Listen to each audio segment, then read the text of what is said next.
officiers généraux, officiers supérieurs, officiers subalternes, sous-officiers, caporaux, matelots et soldats. Le président de la République, chef de l'État et commandant suprême des forces armées de la République démocratique du Congo, s'est adressé à la nation en date du 29 janvier 2025, suite à l'agression du Rwanda et le silence coupable de la communauté internationale. En ces jours, je m'adresse à vous. Allez-vous permettre à nos audacieux ennemis de violer impunément l'intégrité du territoire de la République? Allez-vous permettre que s'échappe l'armée qui a porté la terreur dans vos familles? Vous ne le ferez pas. Marchez donc contre elle. Arrachez à son front les territoires actuellement sous son emprise. Votre engagement et la fidélité à votre devise: ne jamais trahir le Congo.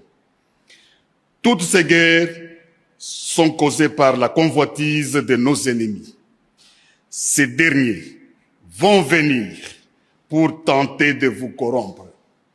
Il ne faut donc pas trahir le Congo. Vous devez vous rappeler les conséquences d'une armée défaite.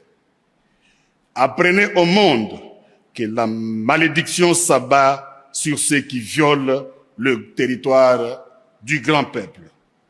Les résultats de nos efforts ne sera qu'une paix durable. Vaincre sans péril, on triomphe sans gloire.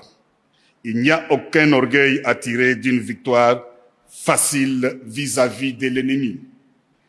Pour les services rendus dans cette lutte dans laquelle nous sommes engagés, je vous présente les remerciements du commandant suprême de ma part et du pays tout entier. Ce n'est pas seulement pour aujourd'hui, mais pour tous les temps à venir que nous devons perpétuer pour les enfants de nos enfants cette grande et libre nation dont nous avons bénéficié toute notre vie. Je vous prie de vous souvenir, non seulement pour moi, mais aussi pour vous, que la nation vaut la peine que l'on se batte pour elle, pour s'assurer un tel joyau inestimable qu'est la République démocratique du Congo. Nous avons devant nous une épreuve de plus pénible, de nombreux et longs mois de lutte et de souffrance. Vous vous demandez quelle est notre politique.